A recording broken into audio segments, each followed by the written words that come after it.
What's going on, everybody? David here. Today we're going to grade the government. So we're going to figure out a grade for the government and how they've been handling this whole COVID-19 situation, stimulus check, stimulus package, all that. We're going to talk about that.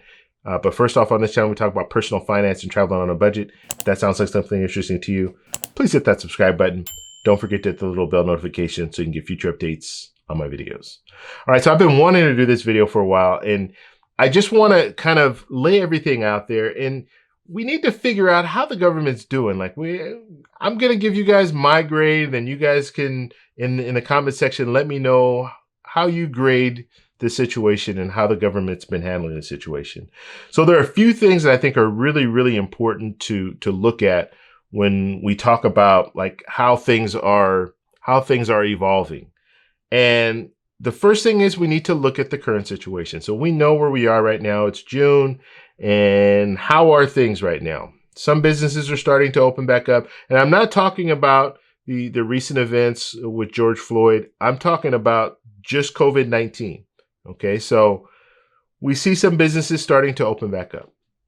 We see people still struggling. So 40 million people are unemployed right now. So we saw our first stimulus check come through, $1,200. Most people said they spent it right away. And so was it really effective? I would say probably not. The majority of people have already received the $1,200, and it didn't seem to have really improved our situation as far as the economy. People are still losing jobs. So if people are still losing jobs, that means businesses are still hurting. So that didn't really do that much.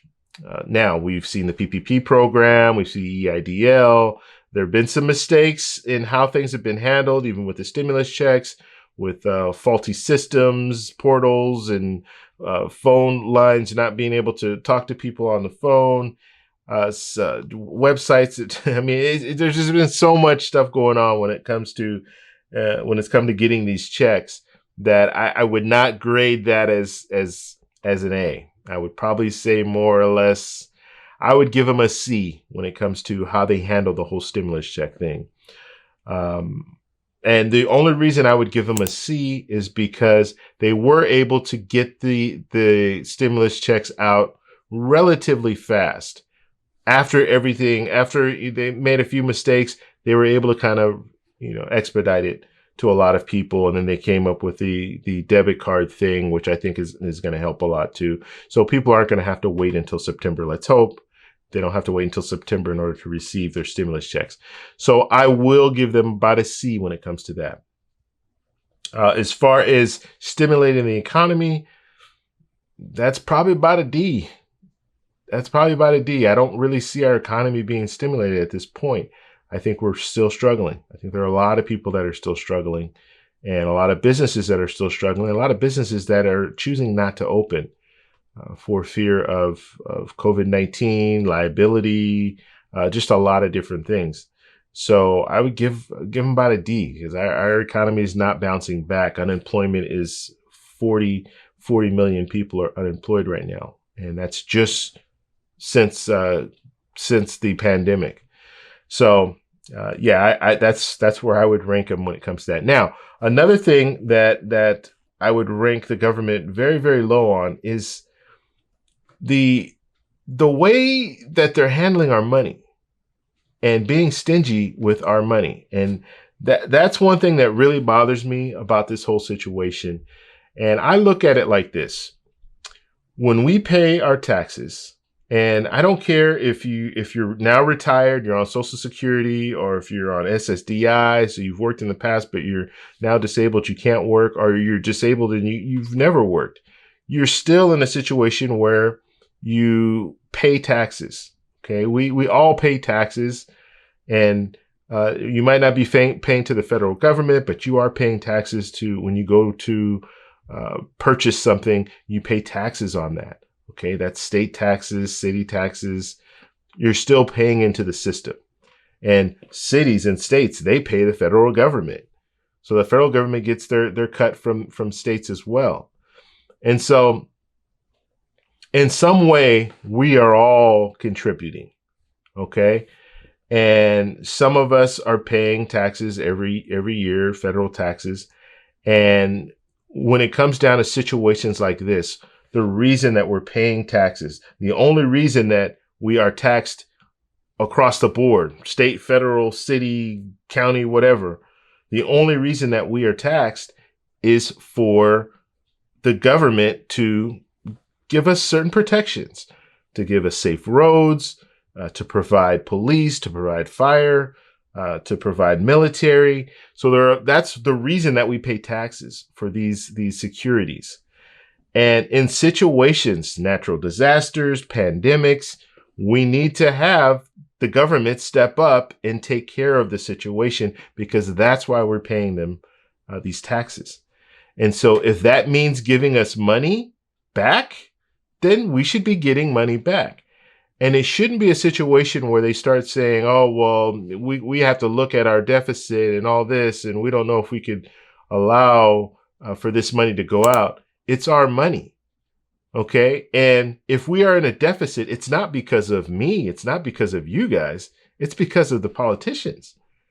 Because when I give my money in taxes every year, the politicians are spending that money. And they're spending the money on things that they think are necessary to spend money on, and it's putting us in debt. And it continues to put us in debt and put us in debt and put us in debt. So yes, we elect these people, but you have to understand, we're not spending the money, they're spending the money. And so when you start hearing that, and that's what really bothers me about this whole situation, we're at a point where we do need to be compensated for the fact that the government shut everything down, right? And we have to understand it along those lines. We didn't just choose not to go to work. They told us stay home. They shut down businesses and said, you guys cannot operate. And so, of course, if you shut a business down, they're probably not going to be able to just start overnight. They're going to have to work their way back up again. And they're going to have to, if you shut a city down, you shut a state down, it's going to take time for people to get confident enough to go back to some of these establishments. So if you create this, then you need to compensate the people for creating this. As simple as that. And you're compensating them with their own money. You're not compensating them with your money. You're just giving people back the money that they've been paying all this time. It's just like insurance. When I pay my car insurance every month, I pay my car insurance every month. Not all of that. First off, not all of that money will I get back. I won't receive any of it back unless I get in a situation where I need it. And then I can get some of that money back. But that's the same thing. That's the reason that I'm paying every month to my car insurance company, because in a situation, I should be receiving that money. Same thing when it comes to paying your insurance on your house and things like that. It's the same thing. If there's a disaster, that's when they need to step up and provide you the security that you need, the financial security that you need. So when we're looking at situations like this, and I know I'm going a little off on a tangent when it comes to this, but I'll bring it back around now. When it comes to how the government is handling this situation, I think they're handling it very, very poorly when it comes to the fact that they're being very stingy with giving the American people money back. And it helps everybody. You give me a stimulus check, I spend that stimulus check, it stimulates the economy. Simple as that. Businesses will start thriving again. They'll start hiring more people, and we'll get back to some sort of normal activity. It's very, very simple. And it's unfortunate that we have politicians right now that want to kind of, hold off and say, oh, we need to stop and figure this stuff out, instead of just acting. And you pay a leader to act. We're paying these leaders to do their job, and they need to act. I'm not paying someone to be afraid to make decisions. I'm paying someone to make decisions when we need these decisions to be made. So, honestly, it's an F when it comes to that category of acting. They acted initially, yes. And so March 27th, CARES Act, they acted there. That's good. Now we're at a different point, and we're at a point where they need to act again. And all the signs are out there. We're in a worse situation now than we were back in March, because March, it just started. So you still had businesses that they recently closed, but they still had some funding and stuff like that. They were able to get some more funding through PPP and all that. But now we're reaching another point where they're saying, hey, we need to get people back to work. We need to get businesses back open. And they need that stimulus right now. And so the inaction right now is very, very troubling in my mind. So yeah, I'm ranking that at F. So that being said, when you look at everything in its totality, I would probably rank the way the government's handled this whole COVID-19. And when I say that, I mean, I'm talking about the stimulus packages. Okay. I'm not talking about the way they've handled the testing and all that stuff. I'm just talking about the stimulus packages, how they've handled that and stimulated the economy.